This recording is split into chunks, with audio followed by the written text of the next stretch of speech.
Last class में हम लोग इस सब्जेक्ट का जो फर्स्ट यूनिट है उसको देखे थे और उसमें बेसिकली कुछ ज़्यादा था नहीं।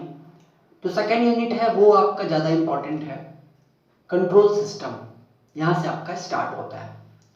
और कंट्रोल सिस्टम जैसा मैंने थोड़ा सा आपको लास्ट क्लास में भी हिंट किया था कि हर वो सिस्टम, चाहे वो इलेक्ट्रिकल हो, चाहे मैकेनिकल हो, चाहे कुछ भी हो, हर वो सिस्टम जो कि आपको कुछ आउटपुट दे, जब भी हम उसको कुछ इनपुट दे रहे हैं वो कुछ आउटपुट दे रहा है, चाहे वो आउटपुट आपके कंट्रोल में फुल्ली हो या ना हो, है ना, लेकिन वो एक कंट्रोल सिस्टम है। फॉर एग्जाम्पल फैन है ना, तो आप स्विच ऑन करेंगे फैन चलेगा, कंट्रोल सिस्टम है। आपने स्विच ऑन किया फैन चला। अगर रेगुलेटर है तो आप इसको कंट्रोल और कर सकते हैं, इसकी स्पीड को कंट्रोल कर सकते हैं। अगर नहीं है तो उसकी स्पीड को कंट्रोल नहीं कर सकते हैं, लेकिन ये एक कंट्रोल सिस्टम है क्योंकि आप स्विच ऑन करते हैं ये चलता है। इनपुट दे, आउटपुट मिले, that is a control system, simple. हाँ, उसमें अगर आप जो चाह रहे हैं एग्जैक्टली वही अगर आउटपुट मिल रहा है तो that is more better control system. फिर वो क्लोज्ड लूप कंट्रोल सिस्टम में चला जाता है, वो हम लोग देखेंगे आगे। लेकिन basically control system is simple, कोई भी मशीन, कोई भी इक्विपमेंट जो कि आपको कुछ इनपुट देने पर कुछ आउटपुट दे रहा है, इनपुट को चेंज करेंगे तो आउटपुट चेंज होगा, वो एक कंट्रोल सिस्टम है। ठीक है। फॉर एग्जाम्पल, बहुत सिंपल इसका एग्जाम्पल, बहुत सारे एग्जाम्पल्स हैं। आपका इलेक्ट्रिक आयरन है, फैन है, AC, fridge, mic, bike, there are several examples. देखा जाए तो हर कुछ एक कंट्रोल सिस्टम है। अब इसमें से कौन सा क्लोज्ड लूप कंट्रोल सिस्टम है और कौन सा ओपन लूप कंट्रोल सिस्टम है, तो ये तो हम लोग आज के डिस्कशन के बाद डिफरेंशिएट कर पाएंगे कि ये जो कंट्रोल सिस्टम है ये क्लोज्ड लूप है और ये जो कंट्रोल सिस्टम है ये ओपन लूप है। ठीक है। तो एक सिंपल एग्जांपल जिससे कि हम लोग ओपन लूप कंट्रोल सिस्टम और क्लोज्ड लूप कंट्रोल सिस्टम दोनों को समझ सकते हैं, वो अभी हम लोग देखेंगे। देखिए, ये पढ़ क्यों रहे हैं, है ना, क्योंकि जितने भी इलेक्ट्रिकल मशीन्स हैं, क्योंकि हम लोग इलेक्ट्रिकल इंजीनियरिंग में, इसलिए इलेक्ट्रिकल की बात करेंगे। बेसिकली जितने भी इलेक्ट्रिकल मशीन्स हैं वो सारे के सारे कंट्रोल सिस्टम्स हैं। और अगर हम इस सब्जेक्ट को पढ़ने के बाद हमें ये पता चलेगा कि उस मशीन में जो कि एक कंट्रोल सिस्टम है, बिना कोई एक्चुअल इनपुट डाले भी हम लोग ये प्रिडिक्ट कर सकते हैं, पता लगा सकते हैं कि इसका आउटपुट क्या होगा। कैसे? उस सिस्टम को, उस मशीन को एक कंट्रोल सिस्टम मान करके उसकी एनालिसिस करके, जो कि हम लोग सीखेंगे इस सब्जेक्ट में, कैसे एनालिसिस करते हैं। तो उस मशीन पे जैसे मान लीजिए डीसी सप्लाई है, बिना डीसी सप्लाई दिए हुए भी, एक्चुअल में बिना डीसी सप्लाई दिए हुए पेपर पे एनालिसिस करके वी कैन प्रेडिक्ट कि इसका आउटपुट कैसा होगा, या साइनोसॉइडल देंगे तो कैसा होगा, अलग फ्रीक्वेंसी चेंज करेंगे तो कैसा होगा, और भी इस इनपुट पर ये मशीन स्टेबल होगा कि नहीं होगा, इसकी आउटपुट किस तरह की होगी, कांस्टेंट आउटपुट होगी कि साइनोसॉइडल आउटपुट होगी, किस तरह की आउटपुट होगी। ये सारी एनालिसिस हम लोग ऑन पेपर कर सकते हैं, और अगर लगे कि हाँ ये इनपुट इस सिस्टम के लिए सुटेबल है तो उसको दे सकते हैं। तो इस तरह की चीजें इस सब्जेक्ट के अंदर आती हैं। और इस सेमेस्टर में तो ओवरव्यू है, अगले सेमेस्टर में ये सब चीजें पूरी तरह से आएंगी 6 सेम में, कि किस इनपुट पे किस तरह का आउटपुट कौन सा सिस्टम देगा। ये सारी चीजें अगले सेमेस्टर में आपको फुल्ली पूरा समझ में आएगा। इस सेमेस्टर में थोड़ा सा ओवरव्यू है और इक्विपमेंट्स के बारे में ज्यादा जानकारी है। आइए एक सिंपल एग्जांपल से समझते हैं कि ओपन लूप कंट्रोल सिस्टम और क्लोज लूप कंट्रोल सिस्टम क्या होता है। बेसिक डिफरेंस हम आपको बताएं कि अगर आप किसी भी मशीन में, किसी भी इक्विपमेंट में कुछ इनपुट दे रहे हैं और वो कुछ आउटपुट दे रहा है तो वो एक कंट्रोल सिस्टम है। लेकिन अगर उसके आउटपुट को जैसा बिल्कुल आप जैसा चाहते हैं वैसा अगर आउटपुट नहीं दे पा रहा है सिस्टम मशीन, तो वो ओपन लूप कंट्रोल सिस्टम कहलाएगा। फॉर एग्जांपल आपके घर में रेगुलेटर नहीं है सपोज, है ना, और अब ठंडा का मौसम आ रहा है। अब आप अभी ऐसा मौसम है कि नहीं पंखा चलेगी तो गर्मी लगेगा, पंखा चलेगी तो ठंडा लगेगा, अगर रेगुलेटर नहीं है तो तो अगर रेगुलेटर नहीं है तो इस फैन की स्पीड पे आपका कोई कंट्रोल नहीं है। आप स्विच ऑन करेंगे 220 वोल्ट, ये अपने फुल स्पीड में चलेगा, आपको ठंड लगेगी। और अगर रेगुलेटर है तो आप इसको 3 पे चला सकते हैं, 2 पे चला सकते हैं, अपने हिसाब से चला सकते हैं। तो जो पहला एग्जाम्पल है विदाउट रेगुलेटर, वो भी एक कंट्रोल सिस्टम है, क्योंकि आपने इनपुट दिया, आउटपुट मिला, आपको हवा मिला आपको, बट आप जैसा चाह रहे हैं, जो आपका डिजायर्ड जो आउटपुट है वो आपको नहीं मिल रहा है। आप चाहते हैं कि थोड़ा थोड़ा चले, हल्का हल्का, बट नॉट पॉसिबल। हाँ, अगर रेगुलेटर है तो पॉसिबल है। तो fan without regulator is an open loop control system. Output तो देगा लेकिन आउटपुट पे आपका कंट्रोल नहीं है।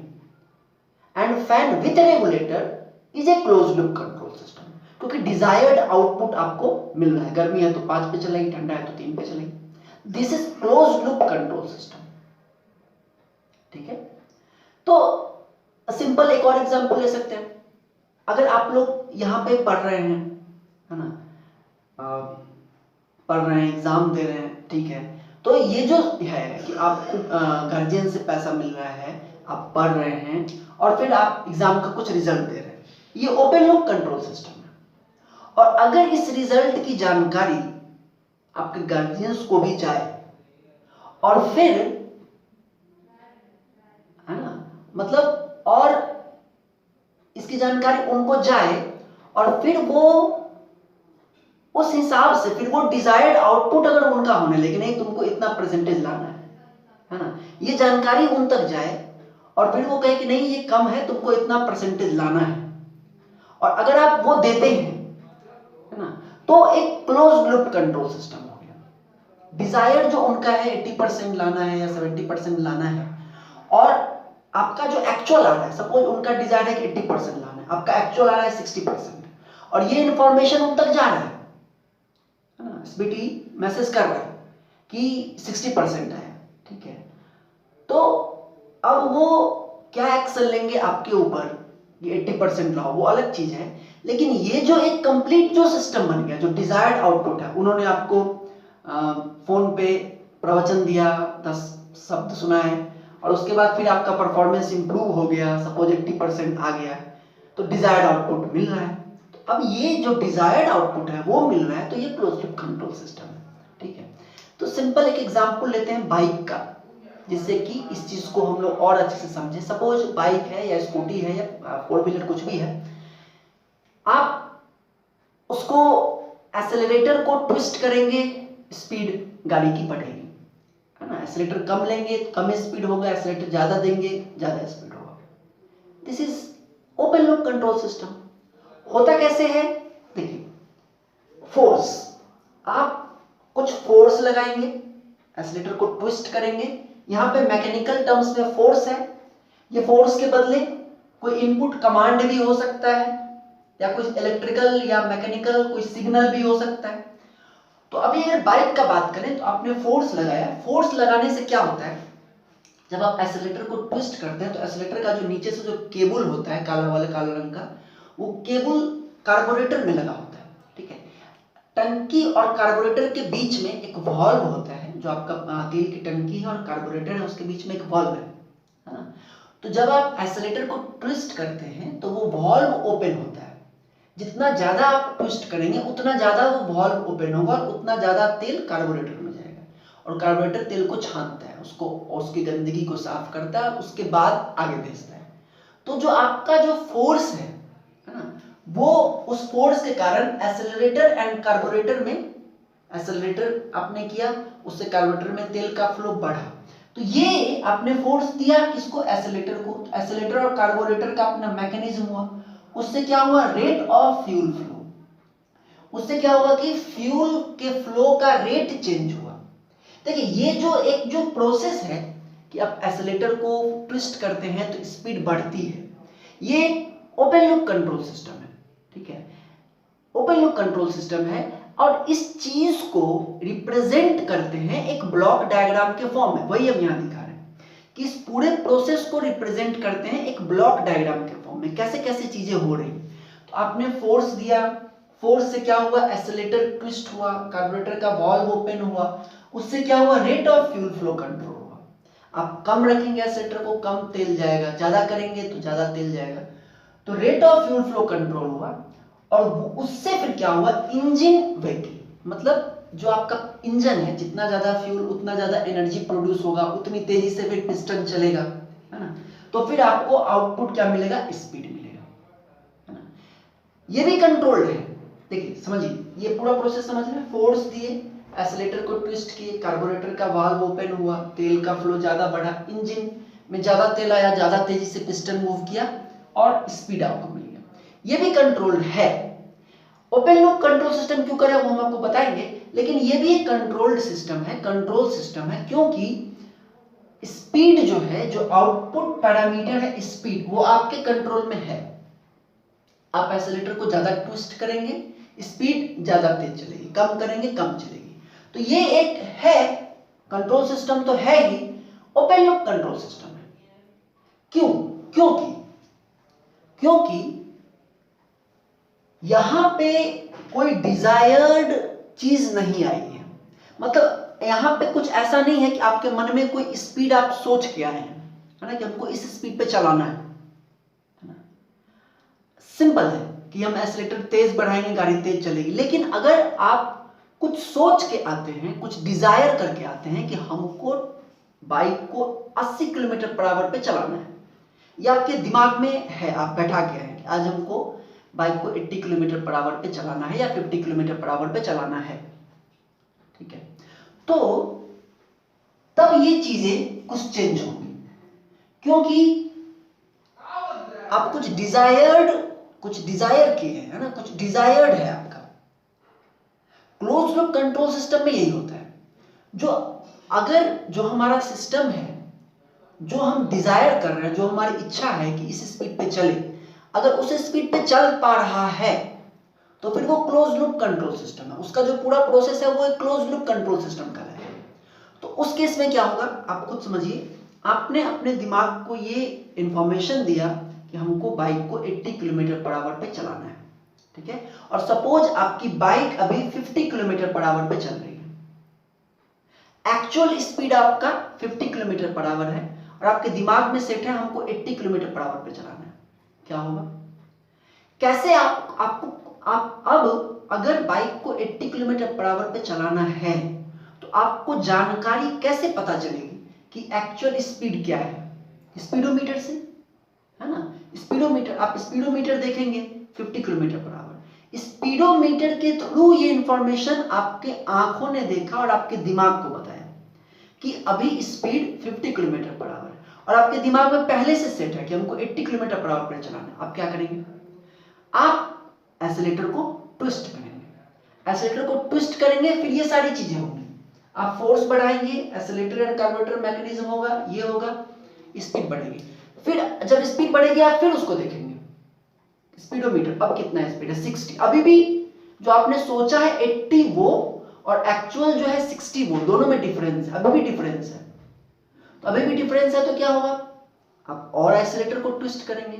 आप तब तक करेंगे जब तक कि 80 स्पीडोमीटर पे भी ना हो जाए, तब तक आप ट्विस्ट करते रहेंगे, और जब वहां पहुंच गया तब आप फिर उसको कांस्टेंट उस पे रखेंगे, ठीक है। अच्छा, और अगर कोई भीड़ भाड़ वाला इलाका आ गया उस टाइप का, तो फिर आप फिर कम करेंगे, स्पीड कम करेंगे, फिर स्पीडोमीटर आपको इंफॉर्मेशन देगा कि कम हो गया है स्पीड, हमको 80 पे चलाना है। तो जैसे ही थोड़ा सा खाली मिले हम फिर से बढ़ाएंगे। तो अब ये जो पूरा सिस्टम है जिसमें कि आउटपुट की जानकारी आप तक पहुंचाई जा रही है, आपने कुछ डिजायर सोचा और उस डिजायर को पाने के लिए आउटपुट की एक्चुअल जानकारी आप तक पहुंचाई जा रही है by the help of any medium, अभी यहां पर स्पीडोमीटर है, और तब आप उसके इंफॉर्मेशन के हिसाब से एक्सेलेरेटर को ट्विस्ट करके डिजायर्ड आउटपुट प्राप्त कर रहे हैं। ये जो पूरा सिस्टम है ये क्लोज्ड लूप कंट्रोल सिस्टम है। समझ रहे बात? उसका ब्लॉक डायग्राम अलग बनेगा, उसको बनाएंगे भी, लेकिन ये क्या है, ये क्लोज्ड लूप कंट्रोल सिस्टम है, क्योंकि जो आपने डिजायर किया वो आपको मिल रहा है। समझ में आ रही बात? एसी का एग्जांपल ले लीजिए। एसी में आप रिमोट से एक टेम्परेचर सेट करते हैं 20 डिग्री सेल्सियस, वो आपने उसको एक इंफॉर्मेशन दे दिया डिजायर्ड टेम्परेचर 20 डिग्री सेल्सियस। अब क्या होगा, अब जो एक्चुअल टेम्परेचर है उसका इंफॉर्मेशन जाएगा एसी को। एक्चुअल टेम्परेचर जो भी है वो थर्मोमीटर से मेजर करके जाएगा इंफॉर्मेशन। अब वहां पे जो थर्मोस्टेट होता है वो ये मेजर करता है कि भाई डिजायर्ड है 20 और एक्चुअल है 30, तो डिफरेंस है। तो डिफरेंस है तो वो क्या करेगा, जो फैन है इसी का उसको चलाते रहेगा, तेज चलाएगा, ताकि अंदर की गर्म हवा को बाहर निकाले, इस तरह जो भी उसका मैकेनिज्म है। तो जब तक टेम्परेचर 20 डिग्री के बराबर ना हो जाए तब तक ये प्रोसेस चलता रहेगा। 20 डिग्री सेल्सियस के बराबर हो जाएगा वो रुक जाएगा, फिर अगर टेम्परेचर बढ़ता है तो फिर वो ऑटोमेटिकली स्टार्ट होगा। तो जो आपका डिजायर है एग्जैक्टली आपको वही मिल रहा है क्लोज्ड लूप कंट्रोल सिस्टम। आप आयरन करते हैं, iron is also example of closed loop control system. आप उसको सेट कर देते हैं कॉटन पे, है ना, जब जितना टेम्परेचर कॉटन के लिए चाहिए उतना मिल गया तो वो ऑटो कट है, वो कट जाता है। फिर जब आप उसको प्रेस करते हैं थोड़ा टेम्परेचर इसका टेम्परेचर घटता है तो फिर से वो खुद ब खुद ऑन होता है और फिर से गर्म करके करता है काम। आप उसको अगर खोल के कभी देखें, अगर खराब हो गया हो तो उसमें एक बायोमेटेलिक स्ट्रिप लगी होती है ना, वो एक्सपेंशन जब ज्यादा टेम्परेचर होता है तो कॉन्टैक्ट को छोड़वा देता है। खोल के कभी देखेंगे तो आपको पता चलेगा। खैर, तो क्लोज लूप कंट्रोल सिस्टम, अगर इसी का हम क्लोज लूप कंट्रोल सिस्टम में बात करें तो एक बात तो आपको समझ में आ रही है कि क्लोज्ड लूप कंट्रोल सिस्टम के लिए जो एक्चुअल यहां पे आउटपुट है उसका इंफॉर्मेशन आना चाहिए, जिसको क्या कहते हैं फीडबैक पाथ, है ना, कि आउटपुट का जो इंफॉर्मेशन है, आउटपुट की जो जानकारी है वो मालूम चलनी चाहिए। तो देखिए क्लोज्ड लूप कंट्रोल सिस्टम के लिए सबसे पहले आपने एक डिजायर्ड स्पीड लिया, डिजायर्ड आउटपुट, आपने कुछ सोच लिया कि इतने स्पीड पे चलाना है, और ये जानकारी आपने किसको दिया, ये जानकारी आपने किसको दिया, अपने ब्रेन को दिया, है ना।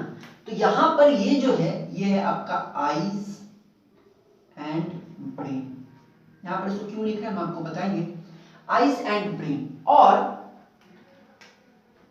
जो आपका आउटपुट है, सपोज हम यहां पे भी आउटपुट लिख रहे हैं, है ना, आउटपुट कंट्रोल स्पीड, और ये जो स्पीड की जो जानकारी है वो जानकारी आप तक पहुंचा रहा है कौन, स्पीडोमीटर।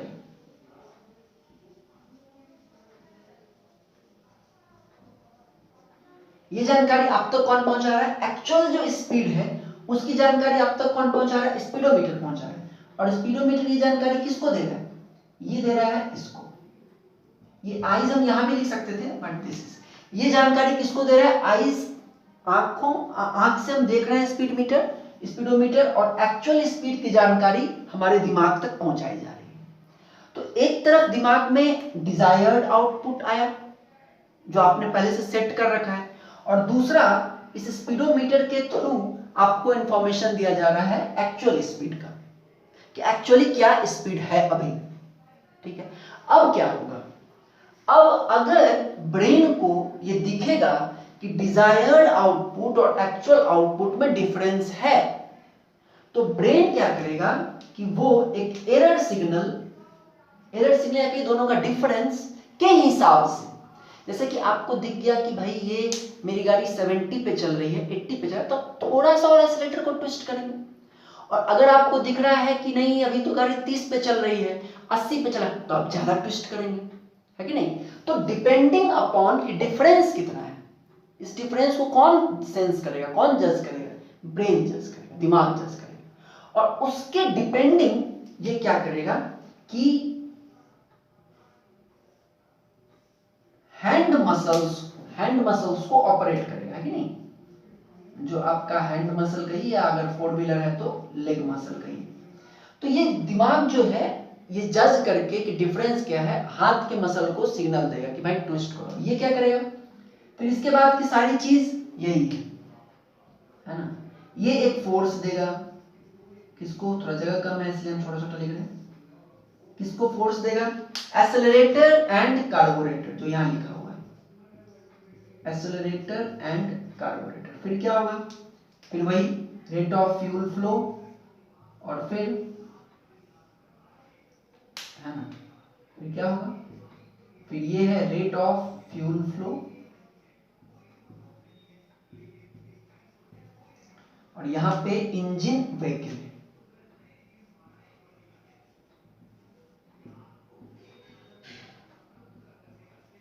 इंजन व्हीकल और आउटपुट कंट्रोल। समझ में आ रही बात।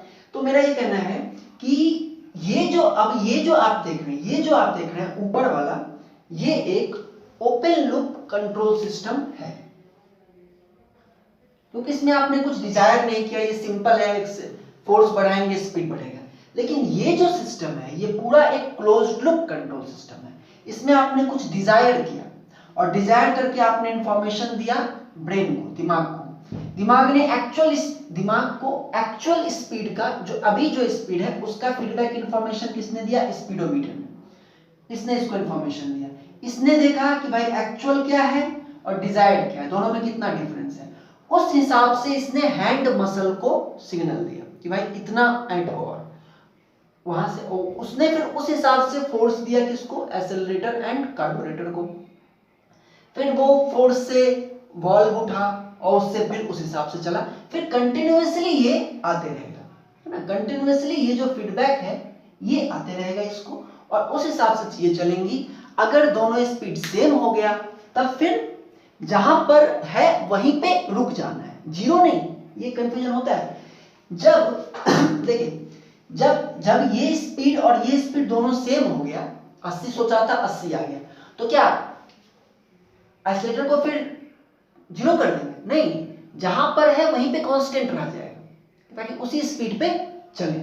और अगर वेरिएशन होता है तो फिर यहां से जाएगा, है ना, मतलब अगर वेरिएशन होता है तो फिर यहां से कुछ एक्स्ट्रा इंफॉर्मेशन जाएगा। अगर वेरिएशन नहीं है, जितना चाह रहे उतना मिल रहा है, तब तो फिर जिस पर है उसी पर कांस्टेंट रहेंगे। समझ में आ गई बात।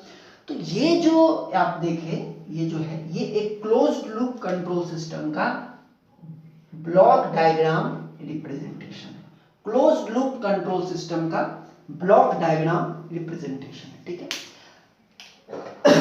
तो देखिए क्लोज्ड लूप कंट्रोल सिस्टम में क्या क्या चीजें इंपॉर्टेंट है। सबसे पहले इंपॉर्टेंट है कि आपका कुछ डिजायर्ड आउटपुट होना चाहिए, इसको रेफरेंस इनपुट भी कहते हैं, डिजायर्ड आउटपुट होता है, या इसी को रेफरेंस इनपुट भी कहते हैं, ठीक है। उसके बाद आपके पास एक डिवाइस होना चाहिए जो कंपेयर करे, जो तुलना करे कि जो हमने डिजायर किया और जो एक्चुअल है दोनों में क्या डिफरेंस है, और फिर उस हिसाब से जितना डिफरेंस है उस हिसाब से वो आगे सिग्नल वगैरह भेजेगा, ताकि आगे सिग्नल वगैरह भेजेगा ताकि जो आपका एरर है, जो डिफरेंस है वो कम हो। हमारी बात ना, एरर है वो कम हो, क्योंकि ये उस हिसाब से, अब जैसे ब्रेन ने देखा कि भाई कम है तो उसने सिग्नल दिया कि कम मसल ट्विस्ट हो, तो उस हिसाब से सारी चीजें हो। तो ये जो होता है इसको कंपैरेटर कहते हैं, कंपैरेटर या एरर डिटेक्टर कहते हैं, कंपैरेटर कहिए या एरर डिटेक्टर कहिए, जो कि ये चेक करता है कि एक्चुअल और डिजायर में क्या डिफरेंस है, उसके हिसाब से सिग्नल भेजता है ताकि जो एरर है, जो कमी है वो रिड्यूस हो, एरर घट के जीरो हो जाए, ठीक है। और एक और चीज क्या चाहिए, ये तो पूरा उस मशीन के अंदरूनी चीजें हो गई, ये तो इक्विपमेंट का अंदरूनी चीज हो गया। उसके बाद आपको एक फीडबैक एलिमेंट चाहिए।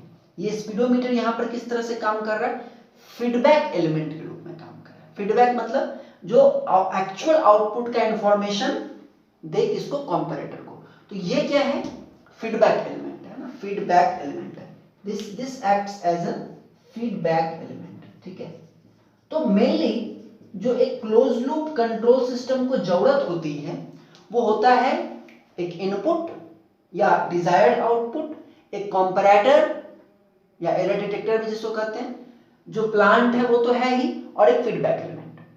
इनको मिला करके एक close loop control system complete होता है। और हमारे जो इंडस्ट्रीज हैं उनमें बेसिकली लगभग 99% systems are close loop control systems. ठीक है, ओपन लूप कंट्रोल सिस्टम तो सिर्फ समझने के लिए है कि किस तरह से क्या होता है, बट बेसिकली ये क्लोज लूप कंट्रोल सिस्टम ही आता है। और आपको एक एग्जांपल हमको याद आ गया, हम आपको देते हैं ओपन लूप और क्लोज लूप का।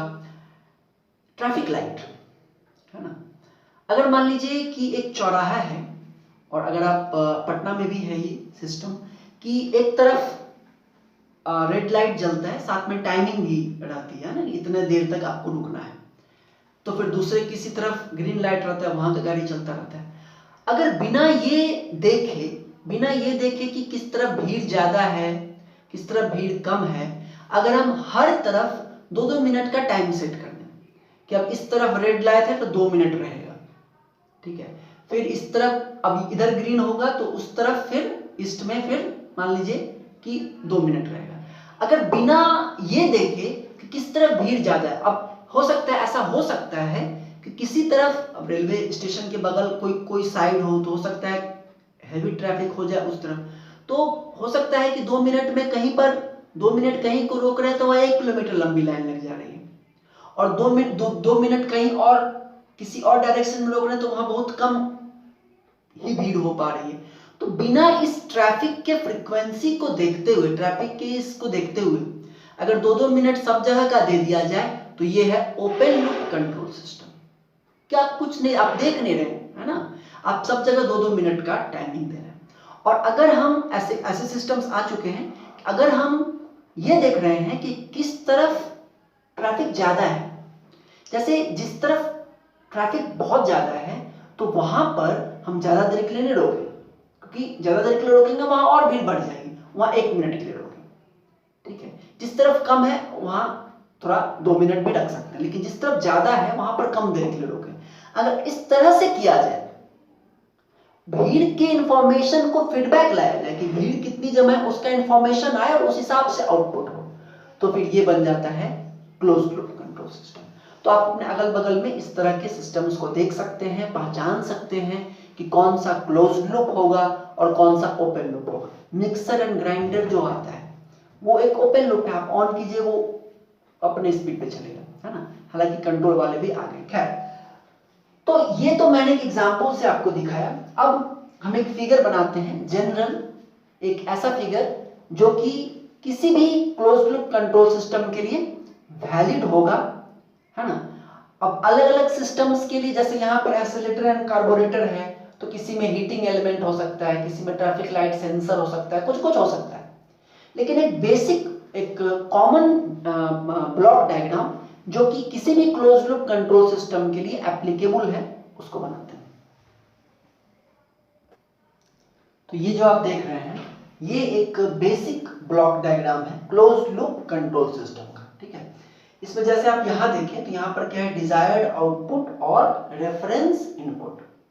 जो आप आउटपुट चाह रहे हैं, है ना, वो यहां पे है, या ये कह सकते हैं कि उस आउटपुट को प्राप्त करने के लिए जो आपने इनपुट दिया वो ये है। सपोज जैसे एसी का आप चाहते हैं 20 डिग्री सेल्सियस, तो आपने जब रिमोट से उसको सिग्नल दिया 20 डिग्री सेल्सियस के हिसाब से, तो वो कुछ तो एक सिग्नल के फॉर्म में इंफॉर्मेशन गया ना उस तक, तो वही है रेफरेंस इनपुट या डिजायर्ड आउटपुट। डिजायर्ड आउटपुट के लिए जो आप इनपुट दे रहे हैं दैट इज उस फॉर्म में, ठीक है। तो ये रेफरेंस इनपुट कहिए, डिजायर्ड आउटपुट कहिए। ये आपका एरर डिटेक्टर है, कंपैरेटर है, जो कि बाइक वाले एग्जांपल में हमारा ब्रेन था, वो ये कंपैरेटर और एरर डिटेक्टर। उसके बाद ये क्या करता है, ये जैसा आपको पता है कि अभी पहले ये समझ लें, तो नेक्स्ट जो है वो है कंट्रोल एलिमेंट और कंट्रोलर। देखिए जो पूरा जो प्लांट होता है, जैसे बाइक जो पूरा का पूरा है वो कई सारे सेक्शंस का बना हुआ है, कि इंजन का सेक्शन अलग है, कार्बोरेटर का सेक्शन अलग है, टंकी का सेक्शन अलग है। तो इंजन वाला जो पार्ट है वो मूवमेंट वाला पार्ट है, और उसको कंट्रोल करता है कार्बोरेटर वाला पार्ट। जितना ज्यादा फ्यूल एंट्री होगा उतना ज्यादा उधर ये होगा। तो जो टोटल जो मशीन है उसको दो पार्ट में हम लोग डिवाइड कर सकते हैं, कंट्रोलर और प्लांट। और भी हो सकता है, जरूरी नहीं कि दो ही हो, और मतलब बेसिकली कंट्रोलर और प्लांट। अब कंट्रोलर के अंदर जैसे कि बाइक का एग्जांपल था, तो उसमें कंट्रोलर के अंदर तीन हो सकता है, एक्सेलेरेटर भी हो सकता है, कार्बोरेटर भी हो सकता है, और उसके बाद फिर प्लांट में आपका इंजन या व्हीकल हो सकता है। तो कंट्रोलर बेसिकली वो पार्ट होता है जो कि प्लांट के ऑपरेशन को कंट्रोल करता है। जैसे कि इंजन के ऑपरेशन को कौन कंट्रोल करता है? Accelerator and carburettor linkage, accelerator और कार्बोरेटर का मैकेनिज्म को कंट्रोल करता है। तो ये जो है वो है कंट्रोलर का पार्ट, और फिर ये जिसको कंट्रोल कर रहा है वो है आपका प्लांट, जैसे उसमें था इंजन व्हीकल, और उसके बाद एक आउटपुट निकलेगा, और उस आउटपुट से फीडबैक आएगा आपके कंपैरेटर में, एक फीडबैक एलिमेंट के थ्रू। तो फीडबैक एलिमेंट वहां पड़ता है स्पीडोमीटर, है ना, तो उसके थ्रू एक इंफॉर्मेशन आएगा कंपैरेटर में। कंपैरेटर कंपेयर करेगा डिजायर्ड आउटपुट और एक्चुअल आउटपुट में, जो भी इन दोनों में डिफरेंस होगा उसके हिसाब से ये एरर सिग्नल, या उसको कहते हैं एक्चुएटिंग सिग्नल, यहां पर इसको ई से रिप्रेजेंट करते हैं। ये क्या है? ये एरर सिग्नल, और ये नोट्स में चला जाएगा आपको, और एक्चुएटिंग सिग्नल देता है किसको? कंट्रोलर को, ठीक है। और कंट्रोलर फिर इस हिसाब से ऑपरेशन करेगा ताकि एरर कम से कम हो, प्लांट उस हिसाब से चले, और फिर ये इसको प्लांट को देगा, फिर ये चीज चलती रहेगी। जब ये दोनों सेम हो जाएगा तब अब आगे कोई और सिग्नल नहीं देगा, समझ रहे हैं? मतलब जब दोनों स्पीड सेम हो गया तो अब मसल इतने ही पे रहो, अब और ज्यादा ट्विस्ट नहीं करो, लेकिन इतने पे रहो, ऐसा नहीं कि जीरो, इतने पे रहना है। समझ में आ गई? तो ये एक कॉमन ब्लॉक डायग्राम है। अलग अलग मशीन्स के लिए, आयरन के लिए यहां पर कुछ और होगा, यहां पे कुछ और होगा, यहां पे कुछ और होगा, यहां पे कुछ और होगा, है ना। बट किसी भी क्लोज लूप कंट्रोल सिस्टम के लिए बेसिकली यही ब्लॉक डायग्राम होगा। बात समझ में आ गई? ठीक है। अब देखिए, अब जो हम लोगों को जो कंट्रोल सिस्टम पढ़ना है एज एन इलेक्ट्रिकल इंजीनियरिंग, तो मेनली हमको इलेक्ट्रिकल इंजीनियरिंग से रिलेटेड पढ़ना है, ठीक है। और इलेक्ट्रिकल इंजीनियरिंग में जैसे कोई भी मशीन है, मोटर है या कोई भी मशीन है, तो इलेक्ट्रिकल इंजीनियरिंग की जहां ही बात आती है तो वहां पे जो आपका कंट्रोलर वाला पार्ट है, या प्लांट वाला पार्ट है, या फीडबैक एलिमेंट वाला पार्ट है, ये सभी जो पार्ट्स हैं ये कहीं ना कहीं तीन ही चीज से बने हुए होंगे। या तो वो रेजिस्टर होगा, या तो वो इंडक्टर होगा, या तो वो कैपेसिटर होगा, ठीक है नहीं? चाहे आप इलेक्ट्रिकल सर्किट ले लीजिए, चाहे आप इलेक्ट्रॉनिक सर्किट ले लीजिए, ठीक है। जो कोई भी जो कंट्रोल सिस्टम होगा इलेक्ट्रिकल फील्ड का या इलेक्ट्रॉनिक्स फील्ड का, उसमें जो कंट्रोलर है वो भी, जो प्लांट है वो भी, और जो फीडबैक एलिमेंट है वो भी, इन्हीं तीनों चीजों से बना होगा। या तो रेजिस्टर होगा, इंडक्टर होगा, कैपेसिटर होगा, या इनका कॉम्बिनेशन होगा। फॉर एग्जांपल मोटर, हम लोग मोटर पढ़ चुके हैं, इंडक्शन मोटर भी पढ़ चुके हैं, डीसी मोटर भी पढ़ चुके हैं। मोटर को हम लोग कैसे रिप्रेजेंट करते हैं? एक रेजिस्टेंस और इंडक्टेंस के फॉर्म में रिप्रेजेंट करते हैं। पावर सिस्टम के ट्रांसमिशन लाइन में क्या होता है? रेजिस्टेंस होता है, इंडक्टेंस होता है, कैपेसिटेंस होता है। तो जहां पे इलेक्ट्रिकल फील्ड की बात आ गई या इलेक्ट्रॉनिक्स फील्ड की बात आ गई, तो कोई भी जो मशीन है, कोई भी जो इंस्ट्रूमेंट है, वो एक्चुअली RLC का ही कॉम्बिनेशन है। सी नहीं भी हो सकता है या हो भी सकता है, बट इन्हीं तीनों का कॉम्बिनेशन है। समझ में आ रहा है ना? तो इसका मतलब ये है कि इलेक्ट्रिकल फील्ड में ये कंपैरेटर है ना, चाहे कंपैरेटर हो, चाहे कंट्रोलर हो, चाहे प्लांट हो, या फीडबैक एलिमेंट हो, ये कहीं ना कहीं RLC से ही बने हुए हैं, ठीक है। यानी कि कंपैरेटर, जैसे कि कंपैरेटर का एक एग्जांपल हम आपको बताते हैं, ऑप एम्प, ऑपरेशनल एम्पलीफायर, शायद आप पढ़े हो अप्लाइड में, इलेक्ट्रॉनिक्स में। तो ऑपरेशनल एम्पलीफायर एक कंपैरेटर का एग्जांपल है। वो इन दोनों इन्वर्टिंग नॉन इन्वर्टिंग आप पढ़े होंगे, तो वो इन दोनों को कंपेयर करके आउटपुट देता है। या इलेक्ट्रॉनिक्स का कंपैरेटर नाम का एक सर्किट भी है, वो इन्हीं का चिप टाइप का होता है और इन्हीं आरएलसी से ही बना होता है, ठीक है। तो कंपैरेटर ये हो गया, तो कंपैरेटर भी कोई इलेक्ट्रिकल सर्किट ही होगा आरएलसी का। जो कंट्रोलर है ये भी कोई आरएलसी सर्किट ही होगा, प्लांट जो है वो भी कोई आरएलसी सर्किट ही होगा, और फीडबैक जो है ये भी कोई आरएलसी सर्किट ही होगा, समझ रहे हैं। तो मेरा ये कहना है कि इलेक्ट्रिकल सर्किट का मतलब कि ये सभी क्या होंगे, कोई ना कोई सर्किट होंगे आर एल सी के कॉम्बिनेशन का। सी हो सकता है, नहीं भी हो सकता है, एल हो सकता है, नहीं भी हो सकता है, बट होंगे ये सब इलेक्ट्रिकल सर्किट के ही फॉर्म में, ठीक, ये आप समझ गए। अब अगला बात समझिए कि ये तो जो आप ब्लॉक डायग्राम देख रहे हैं, ये तो ब्लॉक डायग्राम समझने के लिए इक्विपमेंट, जैसे ये जो ब्लॉक है ये किसी कंट्रोलर इक्विपमेंट को दिखा रहा है, ये जो प्लांट है ये प्लांट को दिखा रहा है। इस तरह जो हमने बनाया अभी बाइक वाला, वो भी इक्विपमेंट्स को बता रहा है कि नहीं। लेकिन ये तो ब्लॉक डायग्राम इस फॉर्म में हुआ, लेकिन जो हमारा इस ब्लॉक डायग्राम को बनाने का मेन पर्पस है, मेन पर्पस सिर्फ ये नहीं है कि हम मशीन के इक्विपमेंट्स को दिखाएं कि भाई कार्बोरेटर से जाता है इंजन में, इंजन से जाता है उसमें, इस तरह से। ब्लॉक डायग्राम बनाने का सिर्फ ये मकसद नहीं होता है कि हम इस मशीन की वर्किंग को ब्लॉक डायग्राम के फॉर्म में दिखाएं, बल्कि इसका जो मेन जो पर्पस है वो ये है कि हम इस इक्विपमेंट की पूरी एनालिसिस कर सकें, जो कि मैंने आपको बताया स्टार्टिंग में कि जो मेन पर्पस है वो ये है कि हम ये पता कर सकें कि फॉर अ सर्टेन इनपुट, इस इनपुट के लिए ये मशीन कैसा आउटपुट देगा बिना एक्चुअली वो इनपुट दिए। जैसे मान लीजिए कि आपने पेपर पे जब किया तो आपको पता चला कि इस मशीन में अगर डीसी इनपुट देंगे तो आउटपुट बहुत खतरनाक आएगा, मशीन खराब हो जाएगा। तो जब आपने पेपर पे इस चीज को कर लिया तो हम प्रैक्टिकली उसको हम क्यों देखने जाएंगे? स्वाभाविक सी बात है, प्रैक्टिकली जब डीसी पे पता है कि ये ब्लास्ट करेगा तो प्रैक्टिकली क्यों करने जाएंगे। तो मेन एडवांटेज जो हमारा ब्लॉक्स बनाने का वो ये है कि हम उसको देख सके, उसके एनालिसिस कर सके, सिस्टम स्टेबल हुआ कि नहीं होगा, ठीक है।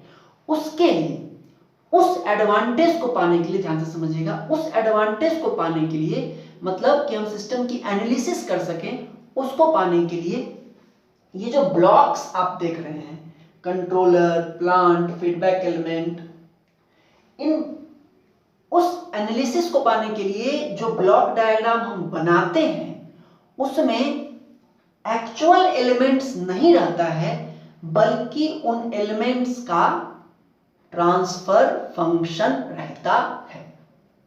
अब ट्रांसफर फंक्शन क्या होता है? तो ट्रांसफर फंक्शन क्या होता है, किसी भी जैसे मैंने आपको बताया कि कंट्रोलर जो होगा वो एक आरएलसी सर्किट होगा, प्लांट जो होगा वो आरएलसी सर्किट होगा, फीडबैक एलिमेंट आरएलसी सर्किट होगा। तो अब हम ये कह रहे हैं कि जो ब्लॉक डायग्राम बनेगा for the analysis of system, उसमें एक्चुअल सर्किट ना हो करके उस सर्किट का ट्रांसफर फंक्शन होगा। और ट्रांसफर फंक्शन क्या होता है? ट्रांसफर फंक्शन होता है कि किसी भी सर्किट का, इलेक्ट्रिकल की बात कर रहे हैं, ये किसी भी मशीन के लिए एप्लीकेबल ट्रांसफर फंक्शन का जो फॉर्मूला है या जो स्टेटमेंट है, लेकिन इलेक्ट्रिकल की बात करें तो किसी भी सर्किट के लिए उसका आउटपुट और इनपुट दोनों का रेशियो इन लैप्लेस डोमेन, ये होता है डेफिनेशन ऑफ ट्रांसफर फंक्शन, कि transfer function is the ratio of output and input of a system या of a circuit in Laplace domain. Laplace domain में आउटपुट और इनपुट का जो रेशियो है वही क्या है? ट्रांसफर फंक्शन है।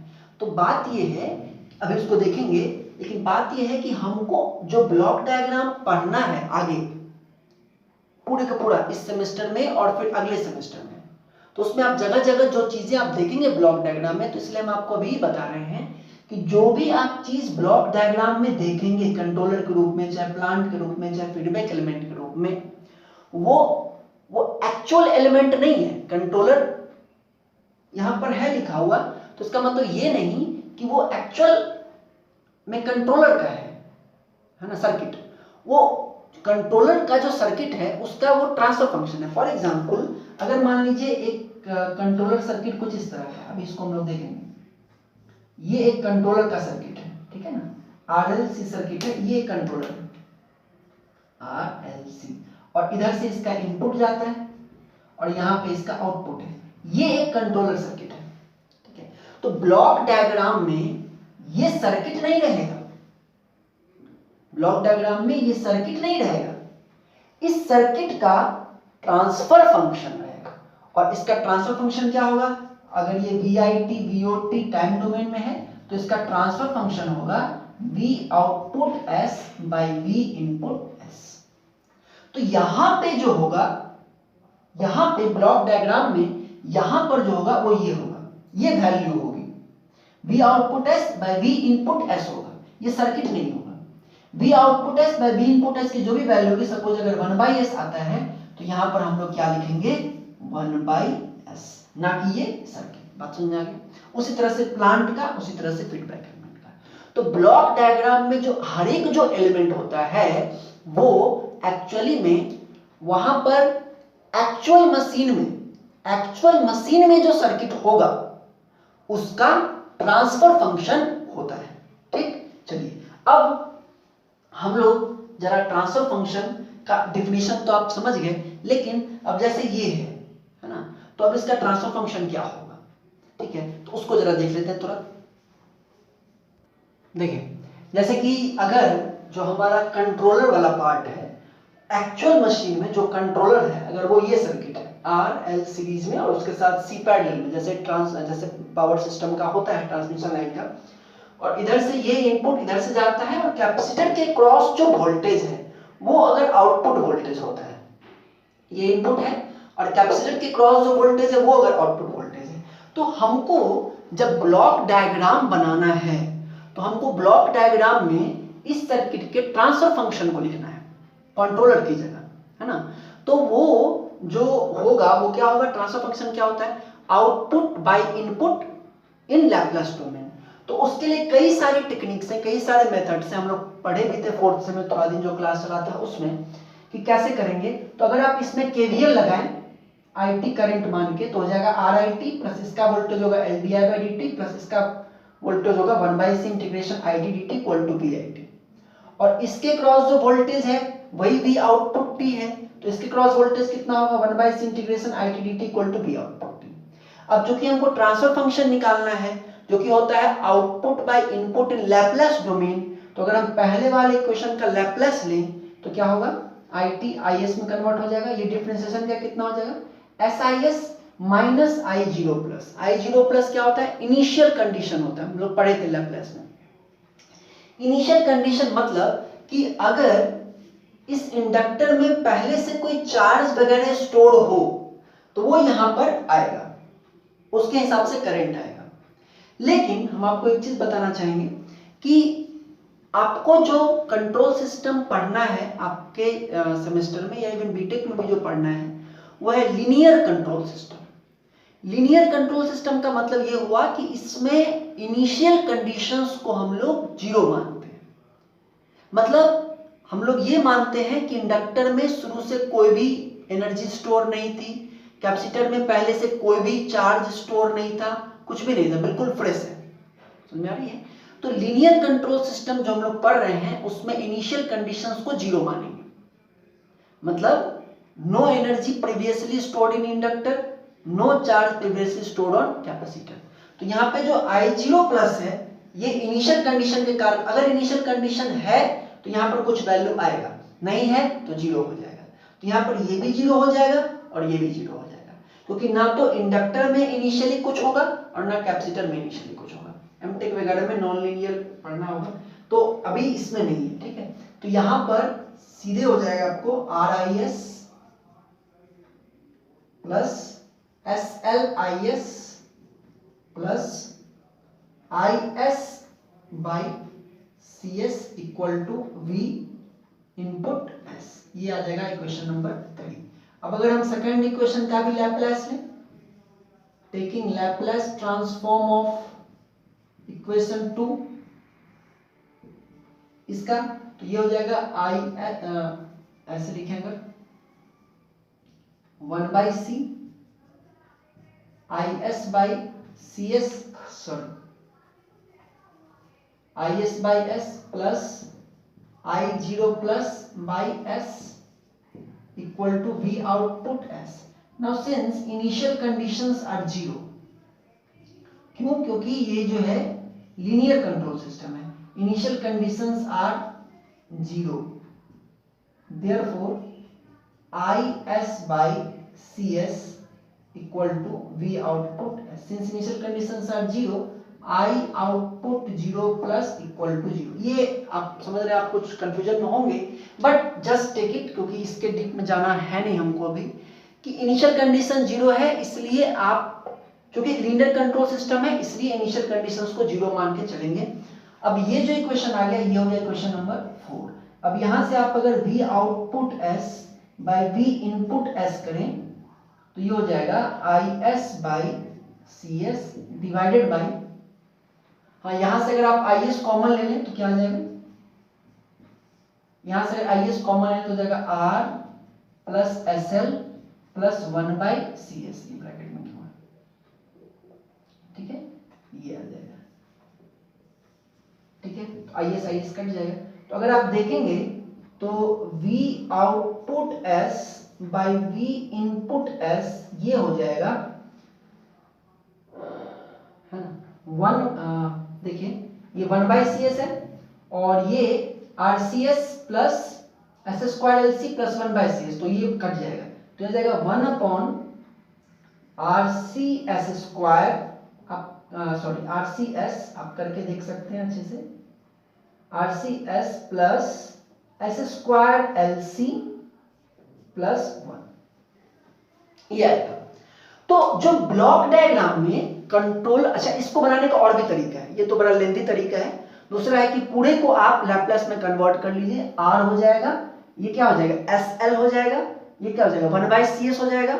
उसके बाद एक बार आप एक बार के लिए लगाएंगे, ये सब ओम में रहेगा, ये भी ओम में, ये भी S से मल्टीप्लाई होने पे ओम में हो जाता है और सीधे आंसर आ जाएगा। तो वो भी तरीका है, करेंगे रिजल्ट से आएगा। देखिए मेरा ये मोटिव नहीं, ये बनाना है इसको, मोटिव ये है कि एक्चुअल सर्किट में ये था कंट्रोलर के रूप में, लेकिन ब्लॉक डायग्राम में इसका ट्रांसफर फंक्शन जाएगा, यानी क्या जाएगा, ये जाएगा 1/RCS प्लस s²LC प्लस 1। तो हम ये कह रहे हैं कि जो आपका ये जो है ना, जो आपका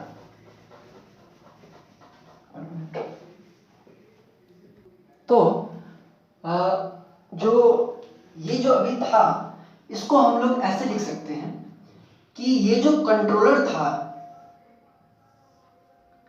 इसमें जो इनपुट था वो V इनपुट S था, जो आउटपुट था वो V आउटपुट S था। अभी आया था ना, V output S by V input S equal to 1/s²LC plus RCS plus 1, 1/s²LC plus RCS plus 1, ठीक है। तो ये जो सर्किट था वो इस फॉर्म में कन्वर्ट हो गया। ये जो V output S by V input S है, ये इसका वो उस कंट्रोल, मतलब उस सर्किट का ट्रांसफर फंक्शन हुआ, और ब्लॉक डायग्राम में ये कुछ इस तरह से रखा जाएगा कि इसमें इनपुट आया ये, और आउटपुट क्या मिला, ये V आउटपुट S। तो कहने का मतलब ये है कि हर एक कंट्रोल सिस्टम का जो हर एक पार्ट है, कंट्रोलर, प्लांट, फीडबैक, हर किसी का अपना भी ट्रांसफर फंक्शन होता है और पूरे के पूरे कंट्रोल सिस्टम का भी ट्रांसफर फंक्शन होता है, क्योंकि ट्रांसफर फंक्शन का बेसिक मतलब ही क्या है, आउटपुट बाय इनपुट, ठीक है। तो अब अगर हम इस चीज को समझ गए हैं, तो अब हम एक बना सकते हैं कंट्रोल सिस्टम, जो प्रैक्टिकल कंट्रोल सिस्टम आपको देखने को मिलेगा जब आप क्वेश्चंस बनाएंगे या जब आप एनालिसिस करेंगे। तो आप ये समझ चुके हैं कि हर एक एलिमेंट के ट्रांसफर फंक्शन को हम लोग उसमें लिखते हैं। तो आइए बनाते हैं। देखिए सबसे पहले अगर कंपैरेटर को ही बना लें, तो ये आपका कंपैरेटर, इसमें आ रहा है डिजायर्ड आउटपुट या रेफरेंस इनपुट, उसको हम लोग लिखते हैं आरएस से। आरएस क्या है? आरएस है रेफरेंस इनपुट या इनपुट का लैप्लेस ट्रांसफॉर्म, है ना, इनपुट का लैप्लेस ट्रांसफॉर्म, क्योंकि सारी चीजें लैप्लेस नहीं होंगी। तो आरएस है लैप्लेस ट्रांसफॉर्म ऑफ इनपुट, ये आपका कंपैरेटर, ये आपको पता ही है। उसके बाद कंट्रोलर होता है, प्लांट होता है, कई सारी चीजें, उनको हम भी एक ही ब्लॉक से रिप्रेजेंट कर रहे हैं।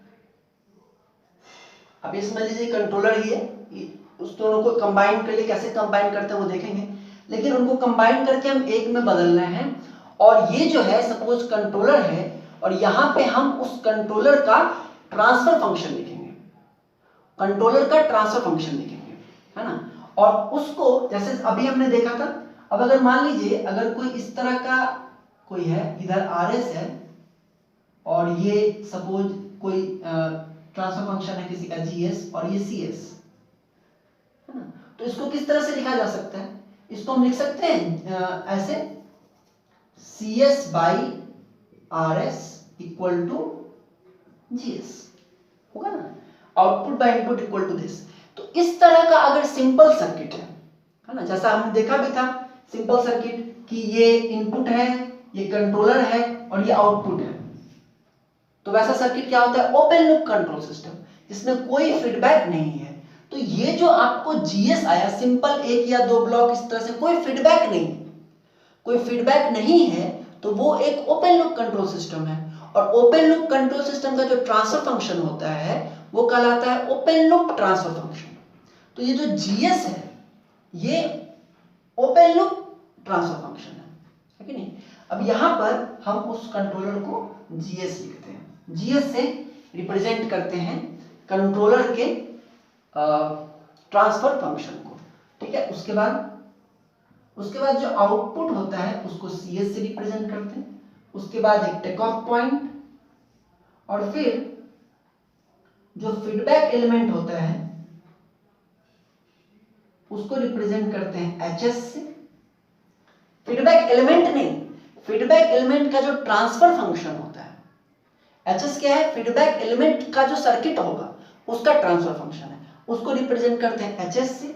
और फिर ये एचएस से फीडबैक सिग्नल जाता है किसमें? इस कंपैरेटर में। अब आप एक चीज गौर करेंगे कि आपको जनरली जो बुक्स में होगा, यहाँ पे प्लस होगा, यहाँ पे माइनस होगा, माइनस प्लस दोनों यहाँ पे रह सकता है। इसको समझिए, अगर यहाँ पे माइनस है इसका मतलब ये है कि जो भी फीडबैक का इंफॉर्मेशन आ रहा है, सॉरी, ठीक है, तो हम ये कह रहे हैं कि अगर यहाँ पे माइनस है, ठीक है ना, तो ये माइनस का मतलब ये है कि कंपैरेटर जो है वो क्या करेगा कि जो इनपुट है या डिजायर्ड जो आउटपुट है और जो फीडबैक सिग्नल आ रहा है, इन दोनों को सब्ट्रैक्ट करेगा।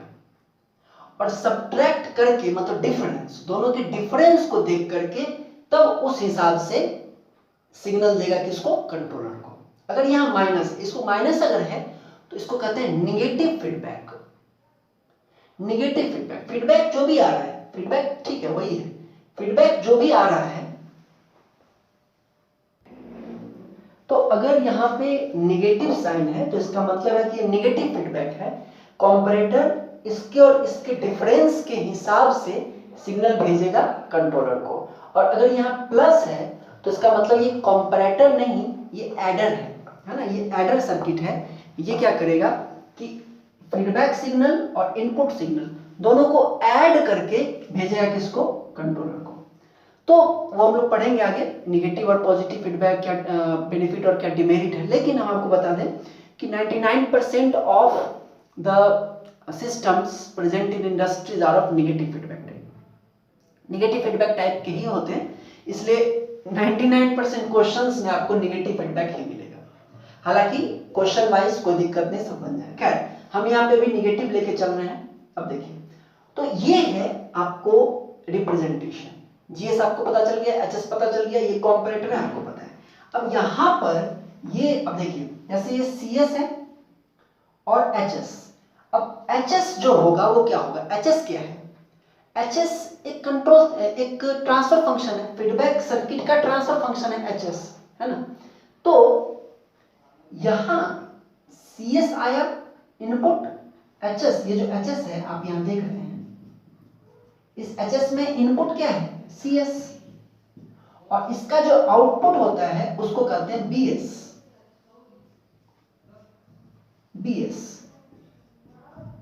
और BS क्या होगा, BS बाई CS क्या होगा, HS होगा ना। ओपन, इसके लिए ओपन लूप ट्रांसफर फंक्शन हो गया। तो यहां पे BS by CS equal to HS होगा। HS के लिए ये CS इनपुट है, इसका डायरेक्शन देखिए, HS के लिए ये CS इनपुट है और ये आउटपुट देगा क्या, BS। तो BS इक्वल टू क्या होगा, CS इंटू HS। BS क्या है, आउटपुट फ्रॉम फीडबैक, या आप कह सकते हैं फीडबैक सिग्नल, ठीक है, फीडबैक सिग्नल। HS क्या है, transfer function of feedback element, ठीक है। अब यहां ये जो कंपैरेटर है, ये जो आउटपुट देगा ES, ये क्या होगा, चूंकि यह नेगेटिव फीडबैक है इसलिए ये होगा RS minus BS, RS minus BS। हम यहां पे माइनस और प्लस लिख दे रहे हैं। अगर ये प्लस होगा तो यहां प्लस होगा, अगर यहां माइनस होगा तो यहां माइनस होगा, ठीक। अब देखिए, अब अगर यहां का हम आपसे आउटपुट पूछें, है तो आउटपुट CS, लेकिन इसका इनपुट क्या है ES, GS का इनपुट क्या है ES। अगर GS के लिए इनपुट क्या है ES और GS का आउटपुट क्या है CS, HS के लिए इनपुट क्या है CS और HS का आउटपुट क्या है BS। और इस ओवरऑल जो कंट्रोल सिस्टम है इसका ट्रांसफर फंक्शन क्या होगा, जो ओवरऑल ये कंट्रोल सिस्टम है इसका ट्रांसफर फंक्शन होगा, इसका ट्रांसफर फंक्शन होगा, आप देखें अगर CS by RS, CS by RS, इसका ओवरऑल ट्रांसफर फंक्शन क्या होगा, CS बाई RS ओवरऑल, ठीक। चलिए अब ये हमको निकालना है ना, इस चीज को निकालना है, इस चीज को प्रूव करना है कि ये कितना होता है, ताकि इस तरह का कोई भी कंट्रोल सिस्टम मिले तो उसका आप क्या निकाल सके, ट्रांसफर फंक्शन निकाल सके। एक चीज और हम आपको यहाँ पे बता दें इससे पहले कि उसको हम डिराइव करें, कि इसमें ट्रांसफर फंक्शन तो निकालेंगे लेकिन GS इंटू HS इसको एक अलग नाम दिया जाता है, इसको कहते हैं लूप गेन या लूप ट्रांसफर फंक्शन। इसको याद रखिएगा, कंपटीशंस वगैरह में ऑब्जेक्टिव पूछता है। GS इंटू HS को लूप गेन भी बोलते हैं या लूप ट्रांसफर फंक्शन भी बोलते हैं, ठीक है। अब इसका ट्रांसफर फंक्शन को निकालना है, तो देखिए simple, GS equal to CS by ES, output by input, ठीक है। तो therefore CS equal to GS into ES, और ES क्या है, GS इंटू ES क्या है, RS माइनस प्लस BS, और BS क्या है, CS into HS equal to GS into RS minus plus CS HS, ठीक है। इसको जरा हम और एक्सपेंड करें तो CS equal to GS RS minus plus GS CS HS। अब इसको इधर ले आइए, ये इधर जाएगा तो माइनस प्लस हो जाएगा, प्लस माइनस हो जाएगा, plus minus GS CS HS equal to GS RS। यहां से अगर CS को कॉमन ले लें तो क्या आ जाएगा, 1 plus minus GS HS equal to GS into RS। हमको निकालना है ट्रांसफर फंक्शन, मतलब CS बाई RS। तो RS को इधर ले आएंगे तो क्या हो जाएगा, this implies that CS by RS, CS by RS equal to GS by 1 plus minus GS HS. This is the most important formula for this second unit. सबसे important formula है CS by RS equal to GS upon 1 plus minus GS HS. ठीक है, अगर negative feedback होगा तो यहाँ पे plus होगा, यहाँ अगर माइनस होगा तो यहाँ पे प्लस होगा, और यहाँ पर अगर प्लस होगा मतलब पॉजिटिव फीडबैक होगा तो यहाँ पे माइनस होगा। ठीक है, यानी कि अगर आपको इस तरह से यहाँ कोई GS का वैल्यू दे दे, यहाँ HS का वैल्यू दे दे, तो आप ट्रांसफर फंक्शन निकाल के बता सकते हैं कि कितना होगा। बात समझ में आ गई? तो ये है ट्रांसफर फंक्शन का डेरिवेशन। ये काफी पूछता है, नोट्स में अच्छे से दिया हुआ है, आप उसको देख लीजिएगा। ठीक है, अच्छा एक क्वेश्चन अगर करके इस क्लास को खत्म करें। सपोज आपको GS दिया हुआ है 1/s+1 और HS दिया हुआ है सपोज S, तो क्या आप ट्रांसफर फंक्शन निकाल सकते हैं? निकालिए। देखिए सॉल्यूशन इसका हम यहाँ के नेगेटिव फीडबैक है। ठीक है, तो CS by RS equal to GS/1 plus GS/HS होता है। अब GS की जगह अगर 1/s+1 है तो यहाँ पर क्या होगा 1/s+1 divided by 1 plus GS/HS, तो 1 प्लस ये GS इंटू HS जो कि S है, तो मल्टीप्लाई करेंगे, आप सॉल्व करेंगे तो ये S by s+1 आ जाएगा, ऊपर जाएगा 2s+1 आएगा, डिवाइड होगा 1/2s+1 ये आ रहा है। तो ये बहुत सिंपल है। तो अब हम लोग अगले क्लास में ब्लॉक डायग्राम अलजेब्रा या ब्लॉक डायग्राम रिडक्शन का टेक्निक्स पढ़ेंगे। आज जो क्लास हुई बहुत इंपॉर्टेंट है, बेसिक है बिल्कुल, तो इसको अच्छे से देखिए, समझिए, और अगले क्लास से हम लोग इसके न्यूमेरिकल पार्ट्स को स्टार्ट करेंगे। अगला क्लास तो पूरा ब्लॉक डायग्राम रिडक्शन टेक्निक में ही चला जाएगा, उसके बाद फिर इसका न्यूमेरिकल स्टार्ट होगा। ठीक है, थैंक यू।